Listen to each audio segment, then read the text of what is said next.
at ang oras natin ay 6:37 ng umaga. Samahan nyo kaming gawing mas masigla at may kabuluhan ng ating Tuesday morning dahil mas masaya ang umaga dito sa Good Morning, Kuya!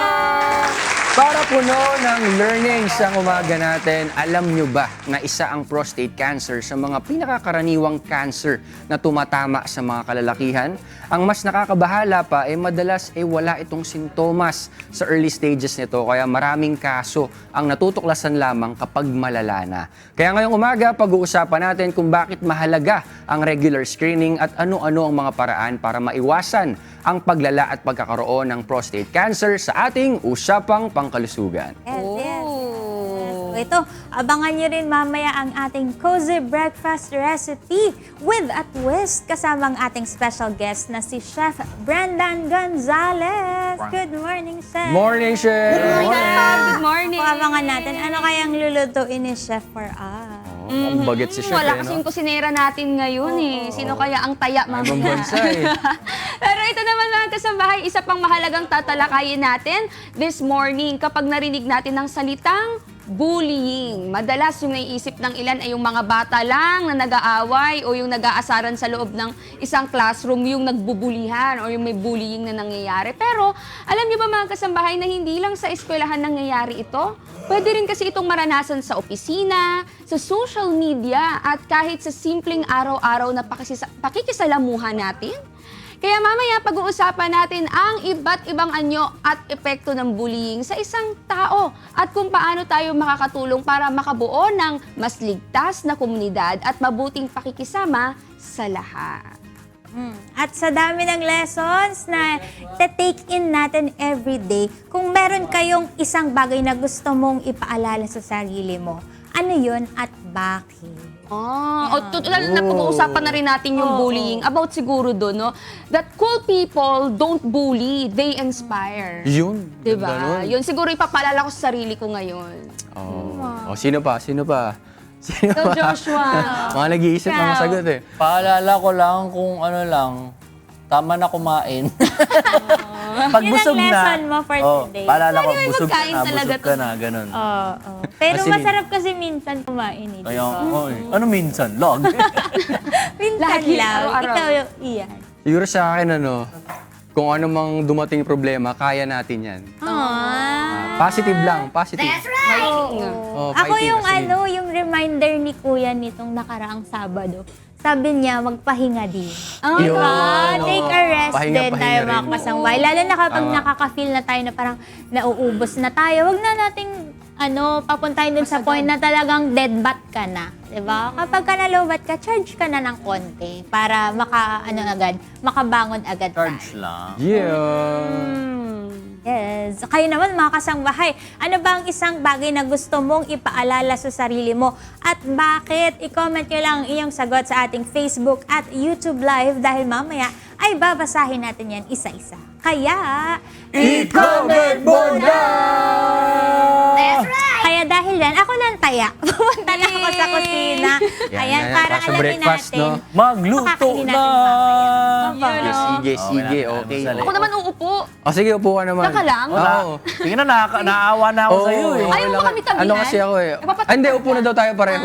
Upo ka na para may... So, syempre, Meron akong advisory para sa inyo. Upo muna kayo sige, dito. sige. sige, Go, sige. go, Ano ba Joshua. yan? Go, go. Dumako naman tayo sa ating public service for today. May good news tayo para sa ating mga kababayang nangangailangan ng tulong para sa kanilang mga gamot at iba pang medical needs. Naglabas kasi ng advisory ang Department of Social Welfare and Development o DSWD Crisis Intervention Program. Sa ilalim ng Assistance to Individuals in Crisis Situations o AICS program, pwede nang gamitin ang DSWD Guarantee Letter o GL sa mga selected generic drugstore dito sa bansa. Sa mga hindi nakakaalam, ang GL ay isang official document mula sa DSWD na nag-guarantee ng pagbabayad sa mga partner service providers para sa mga produkto at serbisyong kailangan ng kliyente. Para naman makakuha nito, pumunta lang sa DSWD Field Office o sa DSWD Crisis Intervention Unit Section o CIUs o sa Satellite o SWAD Office. Makikita naman ang kompletong listahan ng participating branches sa DSWD Crisis Intervention Program Facebook page na at DSWD-CIP. Malaking tulong yan sa ating mga kasangbahay na kailangan ng gamot, lalo na ngayon kasi na bills natin tumataas. Paano na lang yung may mga maintenance na gamot na kailangan. Siyempre, yung iba, hindi naman pwedeng itigil yun for a month, tapos next month na lang. So, pwede tayo humingi ng tulong from DSWD para matulungan tayo mabayaran yung mga gamot or maintenance medicines na kailangan natin. Yes, that's right. Ito pa, isa pang good news, patuloy pa rin kasi ang 10 pesos fuel subsidy program para sa mga tsuper. At up to 150 liters kada week ang pwedeng mabili na may 10 pesos discount na magre-reset naman tuwing Lunes. Ang mga pwedeng mag-avail ng discount na ito ay ang mga sumusunod: public utility vehicles o PUV, utility vehicles, express units, may valid certificate of public convenience, provisional authority o special permit. At mga kasama po sa official na listahan ng Land Transportation, Franchising and Regulatory Board o LTFRB. Paalala lang po na walang kailangang card o application para dito. Ang kinakailangan lang ay ibigay ang plate number ng sasakyan sa gas station at automatic nilang ibabawas ang 10 pesos discount per liter. Ingat po tayo sa mga biyahe, mga kasangbahay. Itong balita ito, fuel subsidy. Diba, para sa ating mga PUV drivers. At least tuloy-tuloy. Oo. Diba, na kahit ngayon medyo nakikita natin bumabalik naman na sa dati niyang presyo yung gasolina natin. At least tuloy-tuloy pa rin yung tulong na binibigay sa ating mga tsuper. Right. Ito naman ang magandang balita mula sa Bangko Sentral ng Pilipinas o BSP. Sa ilalim kasi ng Circular Number 1239 Series of 2026, extended na ang maximum repayment period para sa mga Salary-Based General Purpose Consumption Loans o SBG-PCL ng up to 7 years mula sa dating 3 years. Ang SBG-PCL o unsecured loans ay ginagamit para sa mga short-term needs tulad ng education, healthcare, emergencies, travel, household needs at iba pang personal expenses na madalas na binabayaran sa pamamagitan ng salary, pension o iba pang stable cash flows. Yung 7 years ay maximum allowable tenor lang mga kasambahay, hindi po to fixed loan term. Ganun pa man, ina-advise pa rin ng BSP ang mga bangko na ibatay ang repayment terms sa kakayahan ng kliyente na makapagbayad. Para naman sa mga long-term financing at non-consumption needs, mas mainam na ang kunin ay ang housing, motor vehicle at credit card loans. Paalala naman sa ating mga kasambahay na borrow wisely and responsibly. Ang ganda niyan, at least kahit pa paano magkakaroon ng changes sa repayment, makakapag-adjust yung mga kasambahay natin na medyo nahihirapan na magbayad ng kanilang mga loan. So, salamat sa Bangko Sentral ng Pilipinas for that. Tsaka dapat tama yung paggagamitan nga, So, hindi sa hindi ibang basta-basta. bagay. Oo. At yan ang ilan sa ating good news for today. At this point, dumako naman tayo sa ating weather outlook ngayong araw. Dito sa Manila, extreme weather ang nararamdaman natin dahil aabot ng mula 25 to 34 degrees ang temperature with 40% chance of rain. Kaya importante talaga ang paggamit ng payong kung lalabas para maiwasang magkasakit dahil sa matinding init tas biglang uulan naman. Oh, ito naman para naman sa mga taga Cebu. Nasa 27 hanggang 31 degrees ang temperatura at 60% ang tsansa na umulan. Kaya dahan-dahan lang po sa pagmamaneho, mapa 4 wheels man o motorsiklo para iwas disgrasya po tayo at ligtas tayong makakarating sa ating mga pupuntahan. Yun na, paulan na talaga Oo mga nga kasambahay. Sa Davao naman, may 60% chance of rain din at maglalaro sa 25 degrees hanggang 32 degrees ang temperatura. Kaya i-check nyo po muna yung mga kisame ninyo, ang inyo pong mga bintana, kung may mga butas o leaks mga kasambahay. Syempre ganun din yung inyong mga wirings, yung outlets para hindi po magdulot ng sunog o kaya damage sa inyo pong mga gamit. Stay safe and informed mga kasambahay. At sa mga nag-aabang naman ng ating sky update, ang sunrise ay naganap na kayo ng 5:28 in the morning. At ang sunset naman ay mamayang 6:28 in the evening. Uy, kamustahin naman natin this time kasi nagutom na kami. Almusal Oo nga na. Si Celine sa ating kusina. No!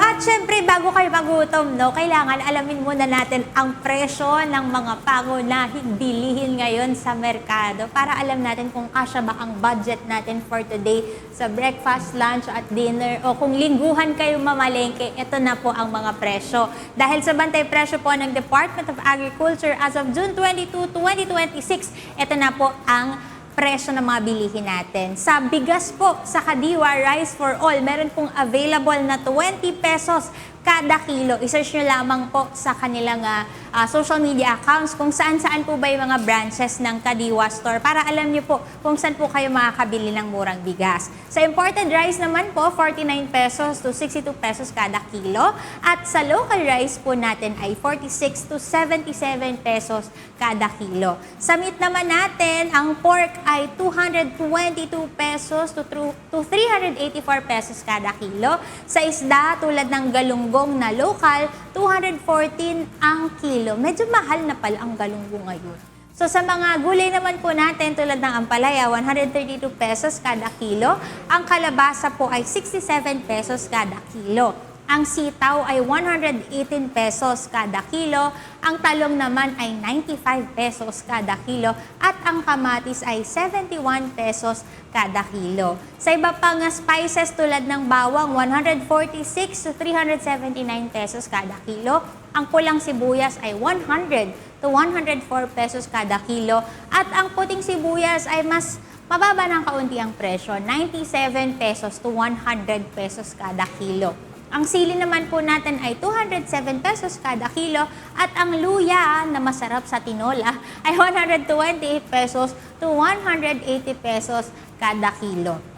Sa ibang commodities natin, ang sugar po na puti or refined sugar ay 82 pesos kada kilo. Ang itlog ay tumaas ng piso, 8 pesos na kada piraso. At ang cooking oil naman natin, tumaas din pala, no? 102 pesos to 163 pesos kada litro. So, budgetin nyo ng mabuti ang inyong kaperahan ngayong araw, mga kasangbahay, kasi medyo may mga tumaas na presyo, pero meron din naman pong bumaba. At sure naman, kakasya naman yan para sa maghapon.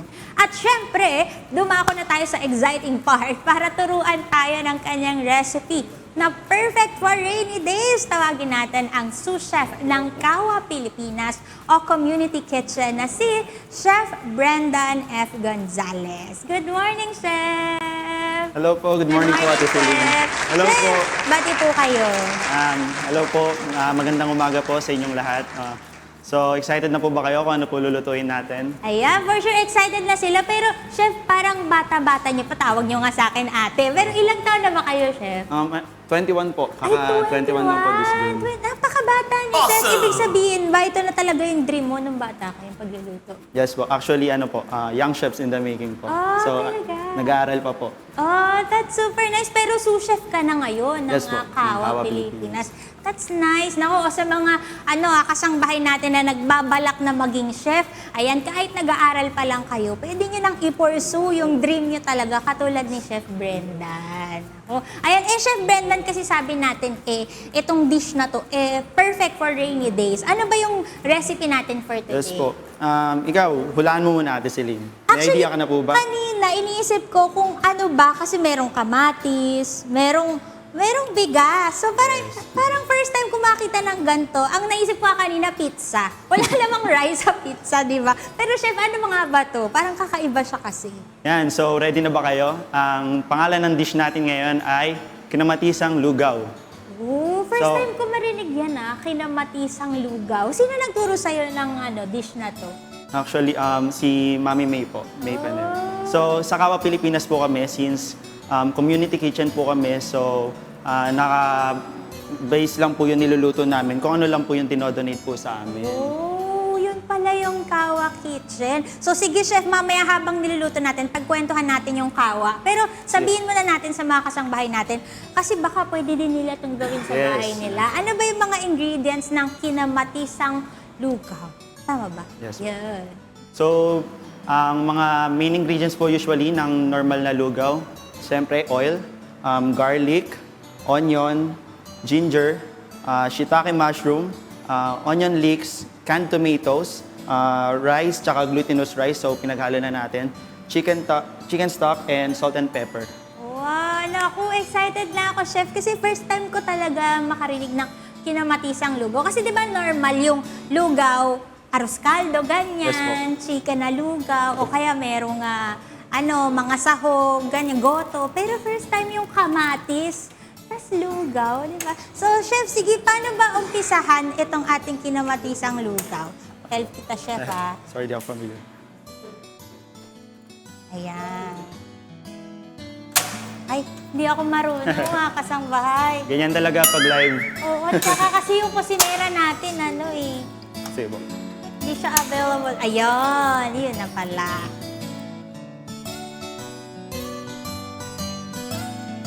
Tsaka mas masarap talaga mga kasangbahay. Kung napapansin nyo dati, induction, yung ginagamit namin. Pero ngayon, naka-butane tayo kasi mas masarap daw kapag ka merong apoy talaga. Yes po. diba? Tsaka mas kontrolado po natin. Oo. Kaya, ito talaga ang the best na paglulutuan natin. Sige, chef, ano po ba yung ating Simulan na first po step? natin. So, una, papainitin po muna natin yung ating kaldero. So, pag mainit na po, pwede na po natin lagay yung ating mantika. So, tansyameter lang po tayo. Tamang-tama yan. Yes, Para ma'am. sa amin na tamad mag-measure, tansyameter lang tayo palagi. Tsaka pwede ito kasi uso ngayon ang sipon, ubo. So kung meron kayong sipon, ubo, pwede nyo itong gawin. Parang masarap siya kapag Yes, meron po. kang sakit, di ba? Tsaka, kung nagsasawa na po kayo sa ordinaryong lugaw, pwede nyo po try ito kung may mga sobrang kamatis po kayo sa inyong mga bahay. Lalo na yung mga overripe na kamatis, mas bagay po siya. So, itong lugaw po natin, basically, ang flavor profile po niya ay medyo nasa maasim po na side. So, tamang-tama lang po sa atin. So, tayong mga Pilipino po kasi mahilig sa mga maasim po. Tama, katulad ng sinigang. O, di ba? So tingnan natin kasi baka pareho sila ng ng dating ng lasa. Yun po. Ngayon, mainit na po ang ating mantika. So, lagay na natin yung bawang. So maggigisa muna Yes. tayo, no? Sunod na rin po natin agad yung luya.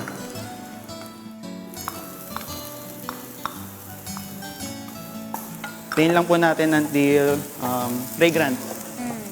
Yan ang favorite part ko sa pagluluto kasi ang bango-bango ng bawang, ng sibuyas. Oo. So, eto chef, kanina pinag-usapan natin Yes yung po. Kawa Kitchen. Kailan po ba nagsimula yung Kawa Kitchen? Tsaka ano yung mga ginagawa niyo po dito? Nagsimula po si Kawa noong August 2020, nung pandemic. So, volunteers lang po yung founder namin na si Mami May sa Baclaran Church. So, after po noon, ng pandemic, tinuloy-tuloy na po nila. So, hindi na po sila tumigil simula pandemic po. Every Saturday po, nagpapakain po kami. Oh, that's super nice. Tapos po, sabi niyo kanina, yung mga ingredients na ginagamit niyo ay donated lang din. Yes ng po. mga From different companies and foundation po sa atin. Ay, that's super nice. Tapos, paano po kayo nasali dito sa Kawa Kitchen? Participants lang po nila ako sa Manila and Food Beverage Expo last year. So, dun po, actually ano po siya, very organic po eh. Dapat po kasi ang papanoorin po namin nun, si Abby Marquez. Kaso late, unfortunately, na-late po si Abby Marquez. Kaya yung time slot po niya, napunta po sa Kawa, Pilipinas. So, nandun po kami, naupo, nakinig, natuto. Siyempre, na-inspire din po na mag-volunteer.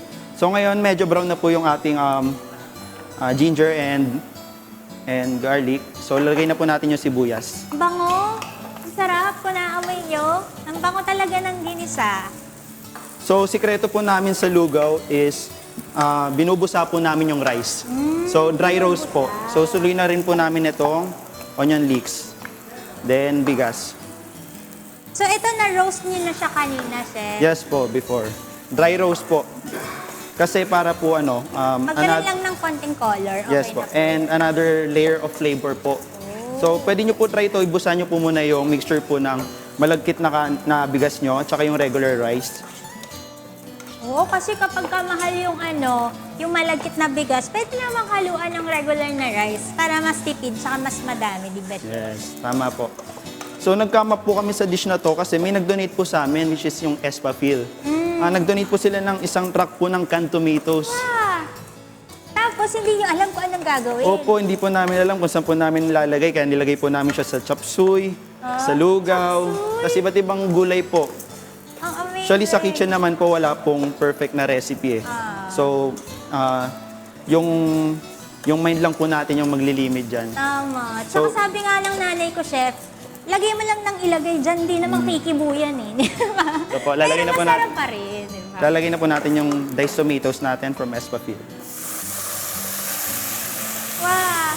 Na-excite ako. Gusto ko nang kumain. First time ko yung ang bango ah. Bango ng kamatis. Not your very ordinary lugaw po. Mm-mm. Actually, marami po kaming versions ng lugaw, Miss Ate Celine. Oh. So, meron din po kaming tinolang lugaw. Tinolang lugaw. Yes. Ah. Na kung saan nilalagyan po namin ng yung mga typical na ingredients po ng tinola. May sayote o Yes, kaya papaya. sayote, papaya, daon sili. Uy, wow! At saka nakakabusog to, knowing na ito pinamimigay natin sa mga kapwa-tao natin na nangangailangan. Sobrang feeling nito sa tiyan, so makakatawid na talaga sila sa isang araw. Tsaka ang lugaw po ay napakasimple. At healthy ah. Yes. Healthy ang lugaw. Lalo na may diced tomatoes po. Ako, ang bango. Alam, pwedeng-pwede nyo itong gayahin mga kasangbahay, lalo na dahil may pasok na yung mga anak natin sa umaga. Dahil madali lang naman siya lutuin, gising lang kayo na maaga, tapos pwede na siyang pang breakfast. So ngayon po, ginigisa lang po natin yung kamatis hanggang mamula po siya. Pagkatapos po niyan, ilalagay na po natin ang congee mix po. Congee mix. Yes. Ito, donation lang din po to. Oh, okay. So itong congee mix po, ang Pero laman ito, lang... madali lang ba itong hanapin sa mga market? Sa Yes po. tabi lang yun? Actually, kung wala naman po kayong diced tomatoes, pwede na po yung ripe tomatoes po natin. Oh, okay. So kahit yung medyo orange po na kamatis, okay na rin po yun. Pwede din yun So kung expect nyo walang lang po cut. na mas maasim po siya. Mhm. Yan. Lagay na rin po natin yung shiitake natin. May mga So ito po yung protein na magbibigay sa ating lugaw. Hindi man po ganun kataas, pero at least meron po. Kaya sa kawa po kasi, lahat po ng luto namin, kailangan nutritious. Oo. Yan. So, gisa-gisa lang po natin saglit. Tapos, pwede na po natin ilagay itong ating chicken stock. Alam niyo po ba itong chicken stock? Donation lang din po ito. Oh, nakakatuwa naman. Yan. Tapos, ang sikreto po sa lugaw, para hindi po siya magkalas, kailangan po halo lang ng halo. Halo ng halo. Tsaka sa- Dapat ba sa ganito, mahina yung apoy o malakas ba dapat yung Okay lang po malakas hanggang sa kumulo. Tapos kapag humina na po, kapag kumulo na po siya, tsaka po natin siya pwede hinaan para mag-simmer lang po. So, ang lugaw kailangan hinahalo po palagi para hindi po siya mag-split. Ayan, Chef, habang hinihintay natin na kumulo yung lugaw natin, meron kaming tanong din sa'yo. No? Tinanong natin to sa mga kasangbahay natin. Huwag lang po mat. Oh, wag dito mat. Huwag ka mag-alala. Madali lang to. Ayaw din kasi namin ng mat. Pero eto, kasi di ba tayo sa buhay natin, ang dami na nating natutunan na lesson. Pero kung ikaw, meron kang isang bagay na gusto mong ipaalala sa sarili mo, ano to at bakit? Yung pakikipagkapwa po. Kasi napakahalaga po nun eh. Kasi sa kawa po, naniniwala po kami na tayo, ako, ikaw, tayo ay iisa po. So napaka-importante po ng shared identity. Yes. Uy, nakakatuwa naman na. Totoo yan, no? Lalo na ngayon, ang daming mga nangyayari sa bansa natin, Yes, no? So, hindi naman masama na maging mabuti na lang tayo sa kapwa natin. Bawasan na natin yung stress. Makipagkapwa na lang tayo. Magpakain na lang tayo ng mga kaibigan natin, kasangbahay natin, no? Kahit yung mga hindi natin kakilala. Kasi for everyone naman to, yung Yes, po. paggawa ng mabuti. Actually, ikaw, Ate Celine, pwede ka mag-volunteer sa amin. Ay, sige. Every Pwede. Saturday po ang cooking namin from 7 a.m. to 2 p.m. po. So, compose po ang volunteers namin ng mostly students po. Ay, nakakatuwa naman. Ako, hello po sa mga taga-Kawa Pilipinas at sana matuloy-tuloy niyo po itong project po ninyo na ito. At sa mga kasangbahay natin na kailangan humabol din kayo para may matutunan din kami from you. Lagay niyo na po at mag-comment na kayo sa ating live stream sa tanong namin na kung meron kayong isang bagay na gusto nyong ipaalala sa sarili nyo, ano yon at bakit? Para maalala din namin yan. Share your answers down below sa ating Facebook at YouTube Live dahil mamaya ay babasahin namin yan isa-isa. Kaya, Chef, sabay tayo. Kaya, I-comment mo na. Naku, yun ang energy na hinahanap natin dito sa kusina. Kaya habang hinihintay natin maluto ang ating kinamatisang lugaw, abangan nyo mamaya ang iba pa nating mahalagang talakayin. Mamaya sa Good Morning, Kuya. Mga kasambahay, may mahalaga tayong pag-uusapan ngayong araw. Alam nyo ba na may mga pagkakataon na ang akala nating simpleng biro lang ay maaari pa rin palang ituring na bullying? Hindi lang ito nangyayari sa mga estudyante dahil pwede rin itong maranasan ng mga empleyado at kahit sino sa online world. Kaya this morning, pag-uusapan natin kung ano-ano ba ang ilang form of bullying, mga epekto nito sa isang tao at kung paano nga ba tayo makatutulong na makabuo ng mas mabuti at magandang pakikitungo sa ating kapwa. At syempre, tutulungan tayo ng ating very own Celine Ang na isang psychometrician. Iyon o. Good morning po, Miss Welcome po sa show namin, Celine Ang. Bati po kayo, ha? Oo. Pinabati ko po yung mga... Bumati ka talaga. Parang hindi siya nagluto kanina. Oo nga eh. Pero sige, pag-usapan natin. Napakahalaga na pag-usapan to. Very timely kasi, no? Pero kapag sinasabi bang bullying, Miss Celine, ano yung unang pumapasok talaga sa isip natin? Ano ba talaga itong bullying? Pero kayo ba? Kayo mo na yung tatanungin. Recitation agad. Kaya tinanong. no? Pag sinabing bullying, ano ba yung naiisip nyo? Nung bata kasi Kaya, ako. na-feel nyo na ba na mabully? Oo. Oo. Lalo na sa physical appearance. Lalo naman nung sa physical appearance dati. Talagang ganun lagi eh. Tapos feeling ko kasi dati, yung asaran, hindi siya bullying. Nung bata ako, feeling ko ang bullying yung pag namimisikal na. Oo. Pero ngayon kasi hindi na ganun, no? Madami na palang klase ng bullying. Physical yung bullying. Oo, sa akin Ako, nung bata. naalala ko, bullying, feeling ko yung napapagtulungan ako, ganun. Parang marami sila nagkakampi-kampi against me. So, yun yung feeling ko na bullying. Kuyog. Oo, parang ganun. Ikaw, broski. Sa akin dati pa yun, parang verbal.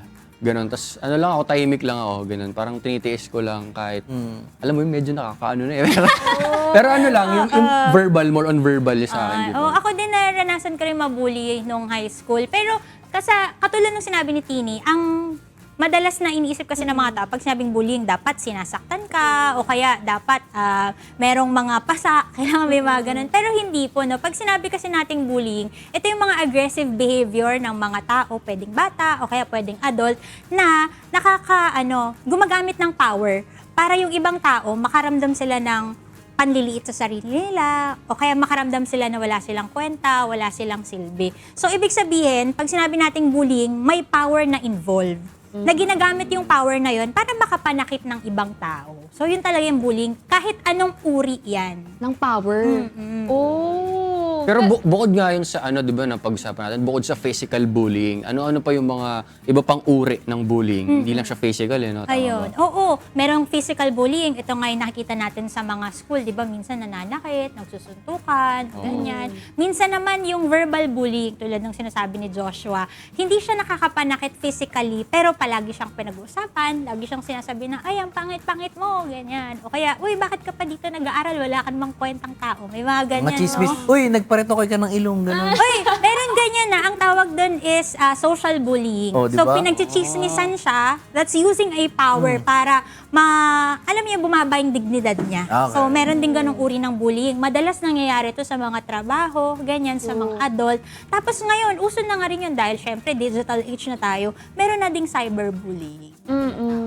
Yung power tripping kasama yun. Yes, power Bullying din siya. Pinaganda nyo lang yung yung tawag, pero bullying din yun. Bully. Sa panahon ngayon, Miss Celine, gaano ba kalaki yung epekto nung cyberbullying naman? Kasi mas madalas na tayo sa social media eh. Actually, yung cyberbullying, para lang din yung normal na bullying na nangyayari physically. Ang kaibahan lang naman is yung mga nambubully, hindi natin physical na nakikita. Kaya mas mataas din ang bilang ng cyberbullying ngayon. Kasi madali na pwede ka nang magtago sa isang dumb account. Dummy account, Okay, mga trolls na mga hindi naman natin kilala. Mas mataas yung yung chance na mambully sila kasi alam nila hindi naman ako masa-search, hindi naman nila ako makikita, di nila alam itsura ko. So dahil walang sense of identity, mas madaling nakakapambully ang isang tao. At malaki yung effect nito, pwedeng yung tao makaranas ng emotional distress, magkaroon ng mental health issues, kasi feeling niya, pinagtutulungan siya ng mga tao or nasasaktan yung damdamin niya, feeling niya wala siyang kakampi. Kasi nga yung mga tao is against the person. Hindi, may tanong ako pala about doon. Kasi di ba sabi kayo na yung bullying involves power. Pero does it count as bullying? Kunyari, may isa lang siya na nag-comment. Yun mga uso ngayon eh. May mga public post ka, tapos may isang nag-comment ng opinion niya, pero di maganda. Bullying na ba yun? Paano natin makakategorize yung bullying? Kasi nag-chat lang naman siya, so nasaan yung power niya doon? Nag-chat lang naman siya. Yung power, hindi dahil sa chat, kundi yung intent or motive nung sinasabi mo. Like, for example, nag-post siya ng picture. Feeling niya kasi, ang ganda ko dun sa selfie na yun eh. Tapos ikaw, yung opinion mo, pangit, makakasakit ng ibang tao. Dahil hindi ka naman niya kilala personally, nag-post ka na, ay ano ba yan, nag-post ka pa ang pangit-pangit.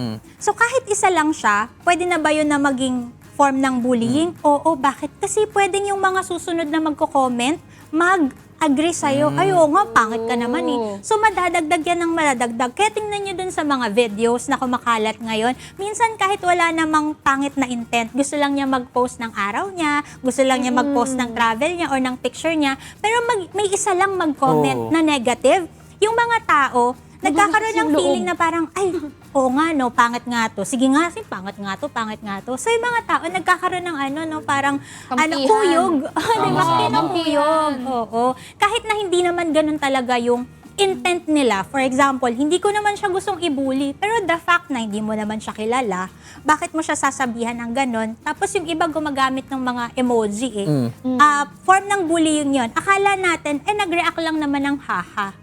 Pero hindi naman nakakatawa yung post ko. Okay naman yung post ko, pero bakit lahat sila naghahaha? That's a form of bullying. Kasi pinagtutulungan ka. Nakatawa-tawa yung pinopost mo, kahit hindi naman.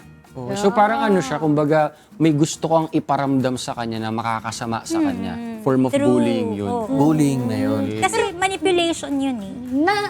Sinabi mo ate na yung intent, napaka-importante nung intent, na may intention ka talaga na sabihin to dun sa isang tao na hindi maganda. Pero paano kung wala naman talaga pala siyang intention, parang naiba lang yung dating nung pagka-type niya, ganyan, pero dun sa naka-receive, nasaktan siya, pwede bang mas consider pa rin yun na bullying? Kung ikaw, wala ka talagang intent na masama dun sa tao at gusto mo lang siyang tulungan, for example, hindi nga talaga maganda yung nakita niya sa picture mo, dapat hindi mo siya i-comment publicly. Ayun. Dapat i-personal message mo siya because that's the real help di ba? Uy, nakita ko yung post mo, parang di masyadong maganda yung picture mo, ibahin mo na lang. Pero kung ipa-public mo na may makikita, na makakakita na ibang tao at pwedeng mag-agree dun sa sinabi mo, kahit na hindi naman bad yung intent, pero kung paano siya babasahin ng iba at sila na yung maglalagay ng mali siya, pwede yun magtuloy-tuloy into bullying. Oh. Hindi lang basta comment ng comment. Kasi iba ginagamit, freedom speech, opinion ko naman yun. May proper way naman. Pwede, kung meron tayong sasabihin, may proper way naman kung gusto natin talagang makatulong. Oo. Lagi kong sinasabi, it just because you can say it doesn't mean that you should. Hindi lahat ng mga kaya mong sabihin sabihin mo na lang basta-basta. Kailangan mag-iisip pa rin tayo. Oh, kaya kasi sabi nila, there are things better left unsaid. No, hindi mo kailangan sabihin sa iba. Pero yun nga, yung, kumbaga yung intention mo rin na, kumbaga, depende rin, no? Kunwari, constructive criticism naman siya, pero siya, yung nasabihan mo, nasaktan, hindi naman bullying yun kasi ang goal mo is to improve, no? Tama ba? Pwede Okay naman naman yun. kasing sabihin ng maganda ang isang bagay, lalo na kung gusto mo lang naman talagang makatulong. Pero kung hindi ka nag-iisip ng post mo, hindi ka naging considerate, sinabi mo lang na, ay, pangit naman yan. Na hindi niya alam kung anong context, bakit pangit, ano yung dapat niyang i-improve, hindi siya magandang way para mag-correct or mag-criticize ng good criticism. Pero meron yung mga movies, di ba, lalo na sa ibang bansa na may mga nabubuli na ayaw nila nagsasabi na nabubuli sila. Ayaw nilang ikwento, ayaw nilang magsumbong. Pero meron bang mga senyales na pwede nating makita na ang isang tao ay pwedeng nabubuli kahit hindi siya nagsasabi sa atin? Uy, oo, makikita yon. Kailangan tingnan niyo yung behavior niya. Ano yung nabago? Bigla ba dati ba masayahin siya, tapos bigla na lang siyang naging tahimik, hindi na siya masyadong nakikihalubilo sa mga tao, nag-isolate na siya, tapos makikita niyo, hindi na siya masyadong open sa sasabi ng mga feelings niya. May mga ganun eh. Yung iba, nagkakaroon na ng depression, yan, makikita mo na malungkot na sila, o kaya hindi na sila nakakatulog, hindi na sila sumasabay kumain sa mga ka-work nila o kaya sa mga classmate nila. physically, kung merong physical na abuse, makikita mo baka may mga pasa or may mga galos or sila mismo sinasaktan nila yung sarili nila dahil nagkakaroon na sila ng idea na kasi binubuli lang din naman ako, hindi ko alam paano ako magsusurvive dito, kunin ko na lang, ako na lang yung tatapos sa buhay ko. May mga ganon. So, kailangan maging maging vigilant tayo sa mga nakikita natin sa mga kaibigan natin, sa mga kaklase natin, para alam din natin kung anong nangyayari sa kanila. Ano naman yung dapat gawin ng isang bata o adult na nakakaranas ng bullying?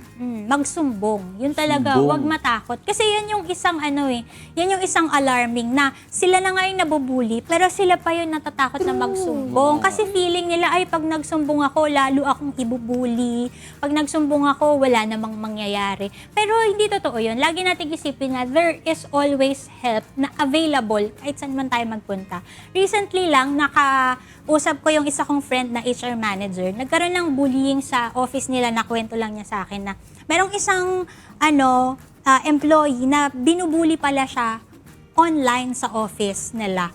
So, binubuli siya dahil part siya ng LGBT. Ganon. Tapos, merong mga sinasend sa kanya na mga hurtful na mga post sa Facebook niya, ganyan. So, ang ginawa niya, nagkalap siya ng evidence. Hindi siya gumante, hindi siya nagsumbong.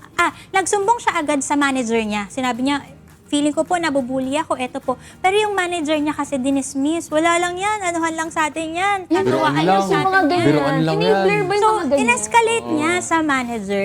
Pero hindi ko alam kung ano yung case kung ine-enable ba or talagang nagkaroon lang ng benefit of the doubt yung manager. Pero ang mali kasi is dinismiss mo. Dapat kasi kinausap. Ano ba tong nangyayari? Ganyan. So, ang ginawa niya, in-escalate niya sa HR at saka sa DOLE. So, yun. Kung nahihirapan kayo na merong mga tao na nagdi-dismiss ng feeling nyo o kaya ini-invalidate yung feelings nyo na alam nyo na nabubuli kayo, ang gawin nyo is pwede nyo magsumbong kayo sa HR, pwede kayo sa DOLE, pero kailangan magkalap kayo ng evidence. Take screenshots kung ano yung mga sinasabi sa inyo, tapos sila na yung gagawa ng action tungkol dun sa mga nararamdaman nyo at sa nangyayari sa office. So, kahit sa trabaho, nangyayari. Ate, sino ba talaga dapat yung susumbungan namin? Halimbawa, sa classroom naman. Pwede ba akong magsabi sa kaklase ko? Or sino talaga yung dapat na alam, na dapat na una nating sasabihan ng mga nagginagawa sa atin na bully? Kung sa school naman, pinakauna dapat is yung teacher. Kasi una siya yung nakakakilala sa'yo, pangalawa siya rin yung nakakakilala sa mga classmate mo. Tapos yung teacher dapat sabihin to sa mas nakakataas. For example, guidance counselor. Kung hindi na-address ng tama sa guidance counselor, pwedeng nating dalhin sa principal. Pero dapat sa guidance counselor at sa teacher pa lang, meron ng solusyon. Yun kasi yung isang nagiging takot ng mga bata kung bakit hindi sila nagsusumbong. Wala naman po kasi silang ginagawa. So dapat maparamdam ng mga authority natin, ng teacher, ng guidance counselor, o kaya sa trabaho, mga HR managers natin, na merong solusyon at pwede natin sila at kaya natin silang protektahan para hindi na ito maulit. Hindi lang magbe-benefit nito yung victim ng bullying.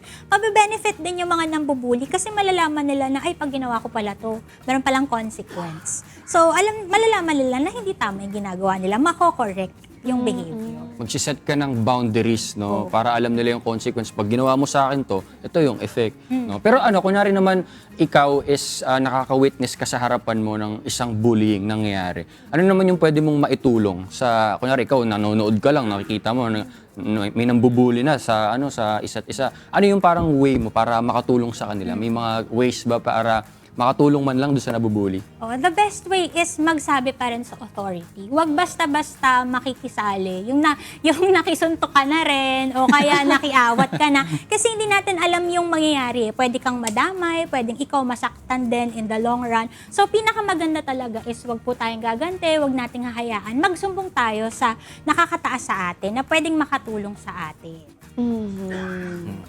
Sige, message na lang para dun sa mga susumbungan din natin at sa mga nakakaranas din ng bullying. Ano ba yung masasabi natin Naku, mga sa kanila? kasangbahay, usong-uso to, no? Ang daming balita tungkol Totoo. dito sa bullying. Sa mga nabubuli po, wag po kayong matakot na magsumbong. Pwede po tayong magsumbong sa mga nakakataas sa atin, sa mga proper authorities. Kung teacher ito, nasa school kayo, sa guidance counselor po ninyo. Pwede rin po sa trabaho, sa mga boss po ninyo, para po ma-address ng tama. At wag po tayong gaganti. Kasi minsan, nagiging way din yon. Kasi gumanti ka eh. Minsan ikaw din na nagkakaroon, Nababaliktad ka pa. nababaliktad ka. Kasi meron ka ring ginawa na action na makakasama din sa ibang tao. So, pinaka-proper way po talaga to handle this is magsumbong po tayo sa tamang otoridad.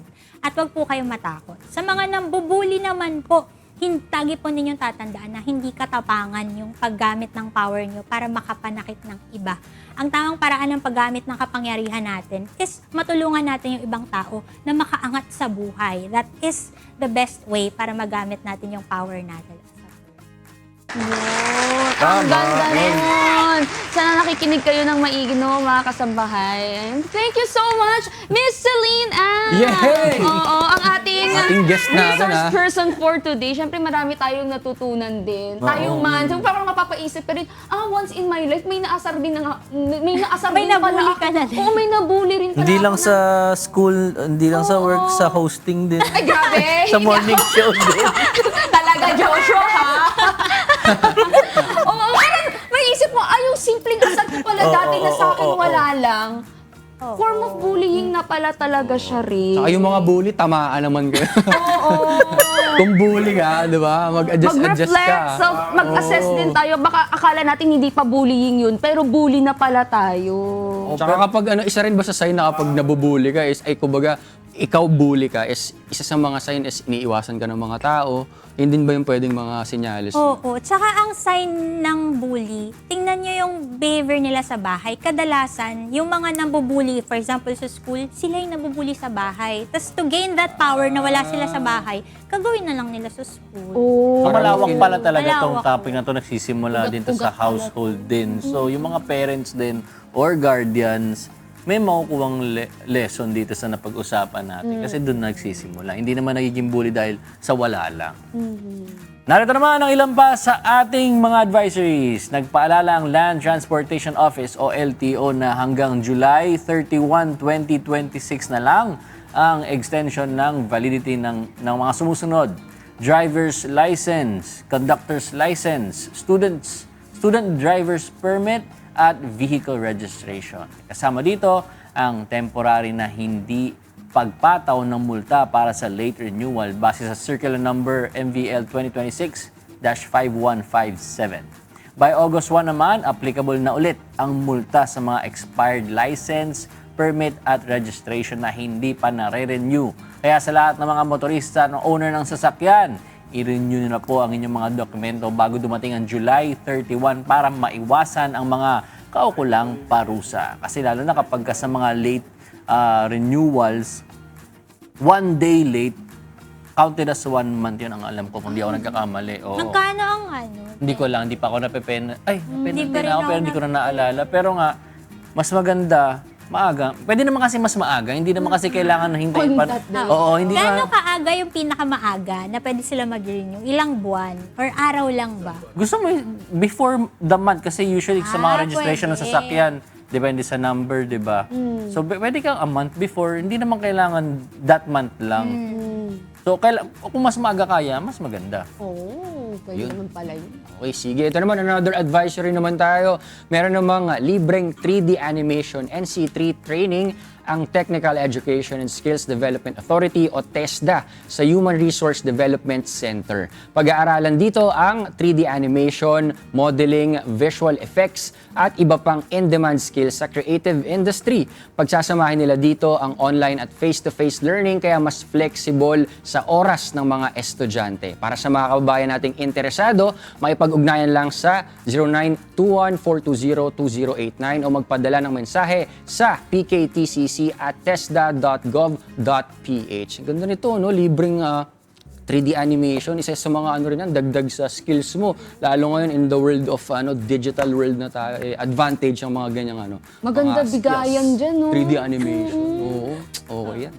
Sabi, upgrade na talaga ang test.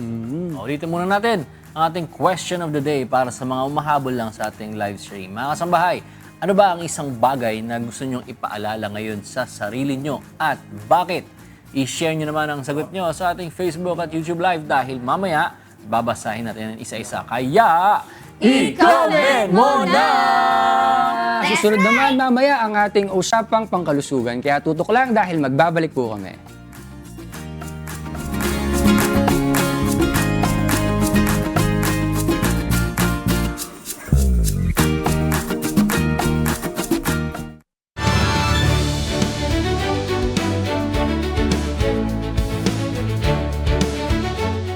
From Manila to Dagupan and now Laguna. Get ready for an evening of music and film.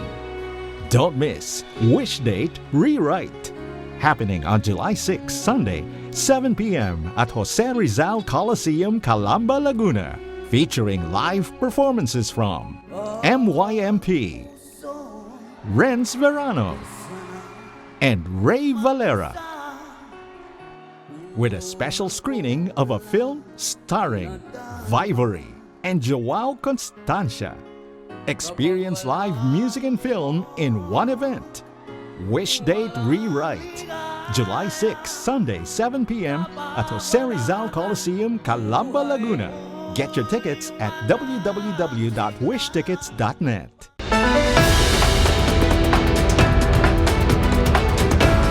Maiinit na balita.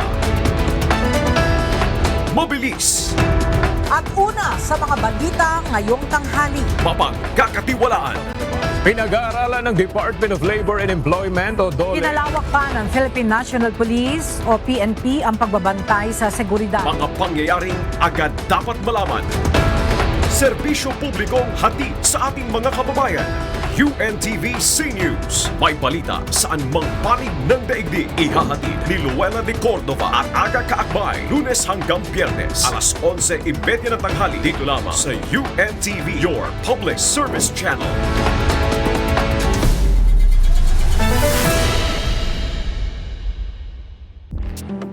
Iba na ang mundo ngayon. Ang pag-scam, online na rin.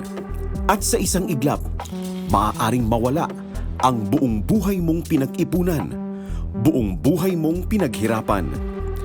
Mag-ingat sa mga website na hindi lehitimo, mga link na ipinadala sa pamamagitan ng text o online messages, lalo na kung hindi mo naman ito hinihingi. Ang one-time password at online account app password ay personal. Huwag ipaalam sa iba. Kung na-scam, palitan agad ang password ng iyong account at mag-report sa mga otoridad. Hindi biro ang ma-scam online. Buhay at kinabukasan ng pamilya ang nakataya dito. Kaya todo ingat, mga kasangbahay. Isang paalala mula sa UNTV, your public service channel.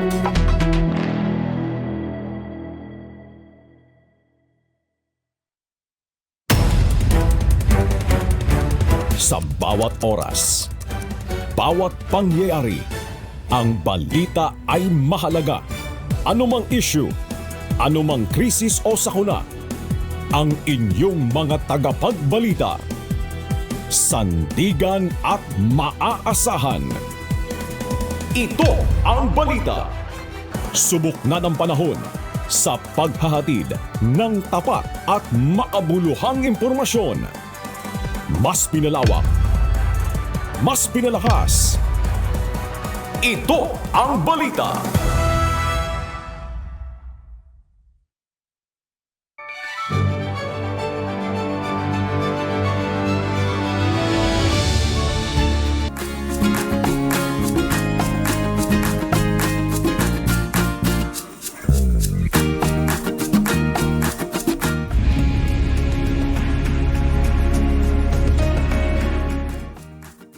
Nagbabalik ang Good Morning Kuya. Ang oras po natin ay 7:30 ng umaga at oras na para sa ating usapang pangkalusugan. Alam nyo ba na ang prostate cancer ay isa sa mga pinaka-common na uri ng cancer sa mga kalalakihan? Isa sa mga nakakabahala dito, may mga kaso na diagnose lang ang kondisyon nito kapag nasa advanced stage na. Kaya para naman mas mataas ang chance sa maka-recover, magandang ma-detect ito ng mas maaga.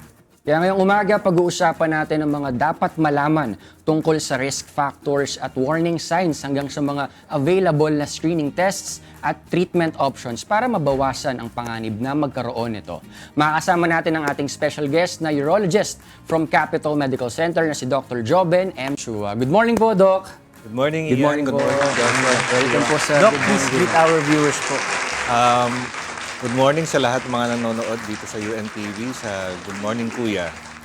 Dok, para sa mga kaalaman muna ng ating mga kasambahay, no, pwede po ba natin ma-explain kung ano ba ang prostate cancer? Ano po ba nangyayari kapag may prostate cancer ang isang lalaki? Ang prostate cancer, ang unang-una, ang prostate ay isang organ ng lalaki no, na nasa baba ng pantog bago lumabas ang ihi ng lalaki. So, habang tumatanda, dalawa ang pwedeng mangyari dito. So, yung paglaki ng prostate at yung kinakatakutan ng karamihan ng lalaki na ito ay maging cancer. Oh. Magkaiba ang paglaki sa prostate cancer. No? So, merong mga lalaki na lumalaki lang ang prostate pero hindi naman cancer. Meron namang prostate cancer na maliit lang ang prostate. No? So, yun ang kailangan nating ipaalam sa mga viewers natin na magkaiba yung malaki at yung prostate cancer. Okay. Malaking prostate. Doc, gaano karaming namamatay na kalalakihan dahil sa prostate cancer? So, sa Pilipinas, ang prostate cancer ay number 3 sa mga cancer ng kalalakihan. Sunod ito ng lung cancer at ng colon cancer. No? So, by statistics, about 3,000 to 4,000 deaths sa Pilipinas ang namamatay sa prostate cancer. So, mga sabihin na natin that's about 8 to 10 patients dying every day of prostate cancer. Ay, no. So, hindi naman ito mabilis na cancer, kaya ang talagang message natin is early detection ng prostate cancer. Pero ano po ba ang nagdudulot? Ano bang cause po ba ng prostate cancer? Kasi nabanggit niyo po kanina, pwedeng lumalaki yung prostate pero hindi naman cancerous. Pero bakit po ba nagkakaroon ng prostate cancer? Ang prostate cancer is more of hereditary kasi siya. So, kung may lahi na, ang lagi naming tinatanong sa lalaki kapag nagpapatingin sa amin, meron bang nagkasakit ng prostate, lalo na ng cancer. So, worldwide kasi, ang number 1 na nagkakaroon ng prostate cancer is yung mga African Americans and yung mga white races. So, sa atin, Southeast Asians, hindi masyado mataas. No? Although, syempre, we still have to screen them. No? So, yung number 1 is hereditary. Second is, of course, yung lifestyle natin. Yung mga exposure natin, pagkain, unhealthy diet, bisyo, lalo na ang smoking. No? Smoking, alak. Tapos, lack of exercise. And of course, lagi natin sinasabi ngayon, yung stress. Okay. Because yung stress and all of those things produces yung mga tinatawag nating free radicals na nakakasama and promotes yung mga cancer growth sa ating katawan. Not only prostate cancer, but all the other cancer. Kaya nga. Ay, yung iba parang vicious cycle na yun eh. Na-stress sila kaya nagbisyo. Eh, nagbisyo na stress. Hindi Kaya kumain parang ng maayos. paikot-ikot na, Doc, no? Higing cycle na lang. Oo. So, yun nga. Kung hindi natin nababantayan yung lifestyle natin, yun talaga ang nangyayari. And we don't have a regular checkup. Doc, ano ba yung mga senyales o mga sintomas na kapag na nararamdaman po ng isang lalaki na baka prostate cancer na pala to? No? Ano po yung mga signs and symptoms? So, ang una kasi nating nararamdaman sa prostate, no, is yung pagbabago ng pag-iihi. No? Usually, it starts at 40 to 50 years old ng lalaki. So, ang earliest sign ng prostate enlargement is yung ihi ng ihi sa gabi. Ihi ng ihi. Hindi naman masakit, Doc. Hindi naman masakit, no? Pero kumbaga, more than 2 times umiihi sa gabi, yun ang earliest sign. O kaya, yung mahina yung labas ng ihi, mabagal, putol-putol, O kaya pag umihi ang lalaki, pakiramdam niya hindi na ubos. Okay. So, babalik na naman siya after a few minutes, no? Those are yung mga nararamdaman pagka lumalaki yung prostate, no? Pag prostate cancer, pwedeng meron yung mga nararamdaman na yon, pwedeng wala, no? Pati yung paglaki ng prostate, ganun din naman yung iba natitiis nila na wala silang or hindi nila nirereklamo, yun ang kadalasan. Tinitiis lang. Tinitiis lang ng lalaki. Akala nila normal sa kanila yon. Ngayon, ang hindi maganda is yung advanced stage na. So, bukod dun sa mga binanggit natin, pwedeng namamayat na yung lalaki, walang ganang kumain, or minsan may dugo na ihi. Yun yung una nila mapapansin, may dugo na ihi. Pero hindi kadalasan ganon. And masakit yung mga buto-buto nila. Kasi yun yung mga advanced stage na, yung kumbaga kumalat na yung na po sakit. yung cancer. Kumalat na yung cancer. Pero nababanggit nyo nga po, normal naman po pala na habang as we age, yung mga lalaki, talagang nag-enlarge po yung mga prostate natin. Pero paano po ba malalaman kung yung paglaki abnormal na, hindi na siya yung, kumbaga, prostate enlargement lang, kumbaga cancer na pala ang dahilan kung bakit nag-enlarge ang prostate. Paano po ba So, yun malalaman? nga, yun ang importante, yung prostate cancer screening natin, no? So, we usually start at age 50. So, kung maaari, magpapatingin sila yearly. At kung merong history ng prostate cancer sa family, sa tatay, kapatid, o sino mang pinsan nila, at an earlier age. Kumbaga, sinasabihan namin at age 40, dapat nagpapatingin na sila. So, yun ang mga prostate screening test, of course, yung pagkonsulta sa urologist, history and PE. So, ginagawa namin yung digital rectal exam. Kakapain namin yung prostate para malaman namin kung simpleng paglaki lang ba to o kung meron kaming makakapang bukol o matigas na yung prostate. So, pagka medyo matigas yung prostate, mag-suspicion na ng prostate cancer. So, we do additional tests like yung PSA, yung ultrasound, and yung urinalysis. No? Well, ang importante nagagawa sa mga ganyang edad is yung PSA, yun yung prostate-specific antigen. It's a screening test for prostate cancer. Dok, ano naman po yung, kumbaga, ayun po yung mga screenings, no? Tama po. Ano naman po yung, kumbaga, yung effect naman po sa daily or quality of life ng isang pasyente na meron pong, prostate cancer? Kaya ang sinasabi namin early detection, kasi unang-una, wala silang nararamdaman pagka nag-uumpisa na yung cancer. Tulad na sinabi ko kanina, late stage na yung sasakit yung buto mo. Late na yun. Late na yun. Wala kang ganang kumain, nagbabawas ka ng timbang, nanghihina ka. Only to find out, prostate cancer pala ang problema mo. So, yung mga signs na yon dapat na papakonsulta na ng pasyente. Pero pagdating nga po sa edad nga, sabi niyo po 40 kung merong family history or 50 kung wala naman, ano po ba yung available naman po sa Capital Medical Center na screening test naman para sa mga kasambahay natin? So, ngayon kasi, it's Prostate Health Month, no? Kasabay ito parati ng Father's Day, no? So, sa Capital Medical Center, we're now offering prostate screening package. Kasama dito yung KUB and prostate ultrasound, yung PSA, saka yung urinalysis, no? So, we offer these packages. It's flash on our screen, no? You can contact the care concierge of Capital Medical Center para it's time for men above 50 na magpa-check sila every year for prostate screening exam. Okay, so yan po yung mga available po na prostate Package na. screening package sa Capital Medical Center. Yan po yung mga pwedeng ma-avail nila. Pero Doc, pag-usapan naman natin is yung mga diagnosed na ng prostate cancer. Ano naman po yung mga treatment options na pwede po sa kanila?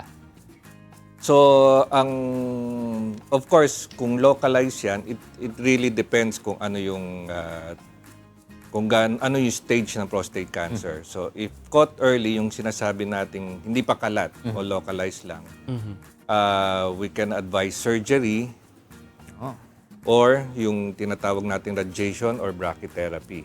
No? So tatanggalin yung prostate o yung brachytherapy naman maglalagay ng seed sa prostate or external beam radiation. It really depends kung ano yung mga risk factors din ng pasyente and yung condition nila, general condition nila if they can undergo those procedures. So pagka wag naman sana na medyo kalat na yung prostate cancer, we give yung hormonal therapy. So hindi to tulad ng ibang chemotherapy na nanghihina yung pasyente ng todo, nagsusuka. It's just some injections depende on their schedule, preferred schedule, and some medications. So, kumbaga, quality of life is preserved sa mga ganitong pasyente. Sa mga nag-undergo naman treatment, Doc, ano ba yung i-expect naman nila na effects after nung treatment nila at yung recovery, paano po ba ang gagawin? Well, yung nga, kunwari itong hormonal treatment, yung side effects niyan, since it's anti-hormone, kumbaga yung sexual drive bababa, no? Hot flashes, medyo mainit sa katawan. Yung iba nagkakaroon ng gynecomastia, ang tawag natin, yung medyo Gyno na sinasabi nila. nagkaka-breast tenderness yung lalaki, no? Pero all of these are harmless, no? Harmless lahat 'yan. Pero temporary lang po ba yan? While taking the medications, oo. Pero hindi naman siya talaga, it's a very, quality of life is well preserved. Hindi siya ganun ka-serious po, yung mga side effects. Pero Doc, may mga ways ba? Ano ba yung mga ways naman para mas mapababa natin yung risk na magkaroon ng prostate cancer? So, like sinabi natin yung mga risk kanina, so iiwasan natin yun. Yun lang naman. So, yung smoking and alcohol consumption, sa pagkain, i-minimize yung pagkain ng mga processed meat, yung mga charred or deep-fried na pagkain, saturated fats. Better kung ang kinakain natin is vegetables, like tomatoes, yung processed tomatoes or cooked tomatoes para lumabas yung lycopene. Like yung niluto ng ating chef ngayon. Pwede sa atin yon. Yung mga broccoli, cauliflowers, nuts, salmon, yung mga may omega-3 na fish. So yun yung mga some of the pwede nating kainin to at least lower the risk ng prostate cancer. And of course, exercise and mahirap man sabihin, iwas yung stress. Try natin, umiwas sa stress. Yung Doc, few message na lang siguro kasi dahil Prostate Health Month din at Men's Health Month din po. Ano po yung message niyo para sa mga kalalakihan na nanonood ngayon? So sa ating mga kalalakihan ngayon, lalo na sa mga ama, yung Happy Father's Day. So it's time again every June to have your prostate screening test. Ito ay available sa Capitol Medical Center. We have some prostate screening packages for you. So you can contact our care concierge and you can see your urologist to answer all your questions regarding prostate health. Ayun. Doc, ayun po, syempre po sa mga nanonood sa atin, may mga gusto po ba kayong i-greet or i-promote po? Sige po, go ahead po. Maraming salamat sa pag-imbita sa akin dito sa Good Morning Kuya. And again, ulitin ko lang, Happy Father's Day to everyone. Thank you. Thank you, Josh and Ian. Maraming salamat din po, Dr. Hoben M. Tua. Napakahalaga ng early detection para maiwasan ang paglalaan ng prostate cancer. Kaya mga kasambahay, tandaan natin yung mga advice ni Doc Hoben kasi dapat healthy tayo.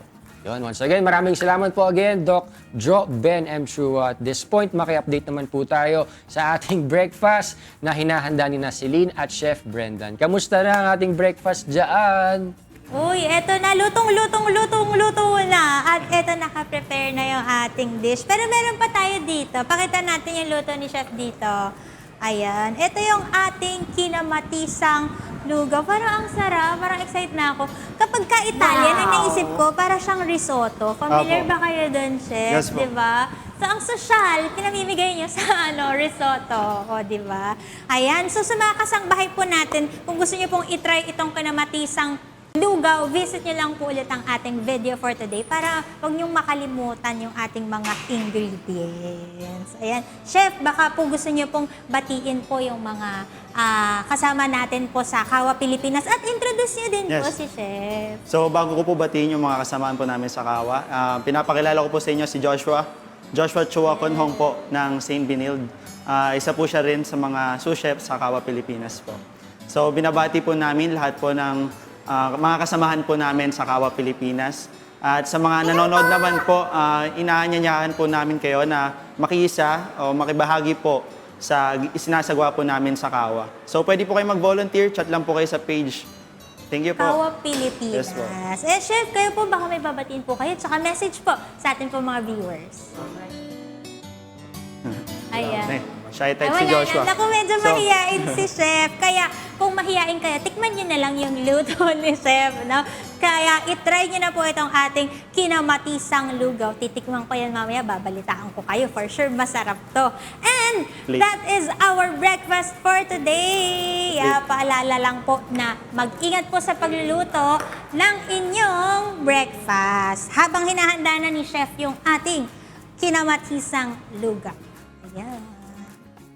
So pe-plate lang po natin siya para Ayan. Habang piniplate na ni Chef, ipasa na natin sa ibang host kasi titikman ko na to. Excited na ako eh. Excited na ba kayo? Joshua, Ian, and Tini?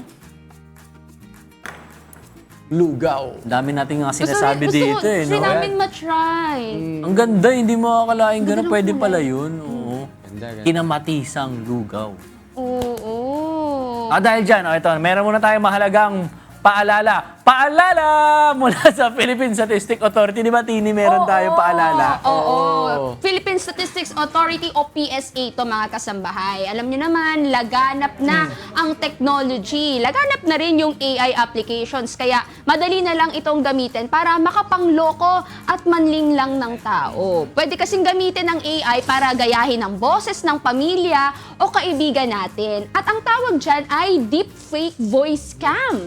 Isang indicator na ang scammer ay tumatawag kapag sila ay nagmamadali na humingi ng pera o impormasyon. Kaya paalala ng PSA na kahit pamilyar ang boses, i-verify muna ito para sigurado tayo.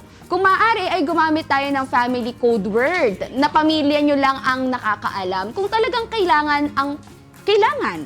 Pero, or personal details. O, pag pera yung mga pinag-uusapan, delikado kasi yan. Lagi nating tandaan, maging maingat at matalino para safe tayo at ang ating pamilya. That's right! Itong mga scammer, pinapahirapan tayo sa buhay natin. Pati boses ngayon, ginagaya na. Boses, Kaya ngayon, mukha. kahit yung mismong boses ng ate ko, hindi mag-open ka ng cam. Ay, tama. Paano kung nadi-deepfake din yun, di ba? Yun nga. Di ba Nadadaya rin yung mukha. Di ba yun tsaka yung boses? nauna? Mukha una-una. Una mukha, Oo, tas tas boses. boses na ngayon. Kaya nga kami, tama yung nabanggit ni May Tini code kanina, mo. may family code kayo. Kami meron kami Ano, gano'n. ano? Secret! Family code niya. Brinodcast mo eh. Sayang. Di mo ba kami family, Cherry? Basta meron kaming gano'n na parang distinct na statement na makakapag gano'n, na legit check namin Oo. yun. Ayun yung parang ano namin. Galing, ah. Ay, totoo. Ito nga yung ano, nanay ko, ito nga Gumawa yung kapatid din tayo ko. niyan, ah. Oo, tayo rin gumawa. Baka kasi magkautangan tayo, di natin alam eh. Uy, pautang ako ng ganyan-ganyan. O sige, syempre, kaibigan ko to, sisend ako ngayon ng pera. Pag ano, pag tinanong ko, na-receive mo ba? Oo. Ha? Wala. Patay tayo dyan, hindi pala siya yung kausap mo. Kaya tama yun, mga kaibigan din dapat. Tsaka baka magtampo ka dun sa isa kasi alam mo na akala mo may utang sa'yo, hindi ka binabayaran, tapos hindi ka nagsasalita. Tapos pala wala siya yun. naman pala siyang utang sa'yo. Bigla na lang kayong hindi nag-usap. Sayang. Okay, alam mo na, ang code word natin, kulot is life. Alam na yun lahat. Babagawin ko na lang mamaya. Maganda yun. Parang may password kayo. Tanong mo na lang, pogi ka ba? Ganon. Pogi ka ba? Hindi, syempre, oo, sabi.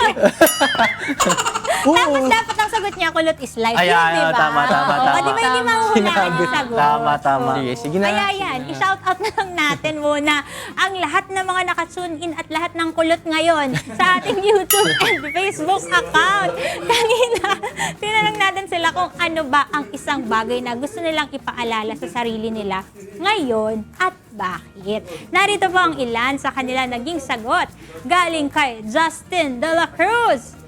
Para sa akin, ang paalala ko sa sarili ko ay maging mas mabuti pa sa iba. Kasi kung ako, ayaw kong masaktan syempre, mas maganda kung hindi naman tayo mananakit ng damdamin ng iba.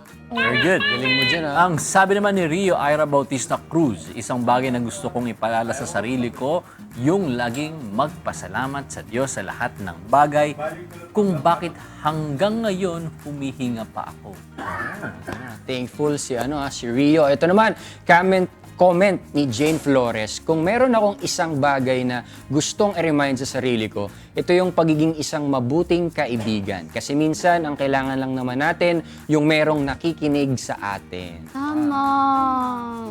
Para marinig naman ang inyong mga daing, pwede kayo pumunta sa ating MCGI Diagnostic Center and MCGI Charity Centers. Narito pa ang schedules ng MCGI Diagnostic Center sa MacArthur Highway, Barangay Sampaloc, Apalit, Pampanga. Ang registration po ay Monday to Friday. Pero pag Monday to Thursday ay 10 a.m. to 12 p.m. ang registration. Pag Friday naman po ay 5 a.m. to 9 a.m. Ang atin naman pong weekly medical mission, meron po tayo niyan sa Barangay Doña Orani, Bataan every Monday mga kasambahay. Ang registration time naman po dyan from 5 a.m. to 9 a.m. At ang MCGI Charity Center sa Valenzuela City na nasa number 22 T. Serrano Street, Marolas, Valenzuela City ay open every Monday. Ang registration time po dyan ay from 5 a.m. to 9 a.m. At sa MCGI Charity Center, Parañaque City naman po, nasa 4th floor, 88 Square Mall, Barangay San Dionisio, Parañaque City. Every Tuesday po yan, gaya po ngayong araw. Ang registration time po ay 5 a.m. to 9 a.m. Habol na po kayo. At ang MCGI Charity Center sa Quezon City ay nasa number 35 Reliance Barangay Nagkaisang Nayon, Quezon City. Bukas po yan every Wednesday. Ang registration time ay 5 a.m. to 9 a.m. Meron din po tayong MCGI Charity Center sa Davao del Norte. Located yan sa Acaso Compound, Barangay Apocon, Tagum City, Davao del Norte. Bukas naman po sila every Thursday. Ang registration time natin is from 6 a.m. to 11 a.m. At ang MCGI clinic natin nasa 141 E. Rodriguez Avenue, Marikina City. Every Friday naman po yan. Ang registration time ay 5 a.m. to 9 a.m. Yun, at para naman updated kayo sa ating mga good news at inspiring features, huwag kalimutang mag-follow and subscribe sa UNTV News and Rescue at Good Morning Kuya official social media pages. Yan at good morning sa mga babatiin ko for today's video. Sino ba yan? Happy Sige lang. anniversary sa mga Seminarian Batch 2014 ng Linang Academy. Of course, good morning din po and happy 24th Sabbath anniversary kay Brother Romeo Gorana from Guimaras. Sabbath anniversary! Pagbati wala kay Tini, ang inyong binibini. And thank you, Doc Jack Mendoza of JE Dental Clinic. They provide cosmetic, orthodontics, and general dentistry. JE Dental Clinic will help you achieve your healthiest and most beautiful smile. For inquiries, you may visit their Facebook and Instagram page or visit the clinic at 161 Unit 1, 3rd floor, Bansalang Street, Veterans Village, Quezon City. Contact number is 0917-312-5742. Thank you and good morning din sa Martinez Dental Clinic located at Camia Street, Gaman Medical Building, Barangay Dakila, Malolos, Bulacan. We also have another branch located at 3rd floor, Arnish Building, Governor Padilla Street, Barangay Poblacion, Plaridel, Bulacan. For inquiries, you may contact 0448-139-403 and 0969-051-8616. Thank you, Dr. K. Chris Martinez Rota, for taking care of my pearly whites. Martinez Dental Clinic, we make your dream smile possible. Good morning sa aking Ma'am C. Good morning, Ma'am C. Hello, Ma'am C. Bati ko lang na good morning ang aking mga pamangkin, si Goku, si Tala, and si Sam. Good morning! Good morning po! Maraming salamat sa pagtutok sa ating Tuesday morning episode. Kita-kits ulit bukas for more interesting and fun learnings dahil mas masaya ang umaga sa Good Morning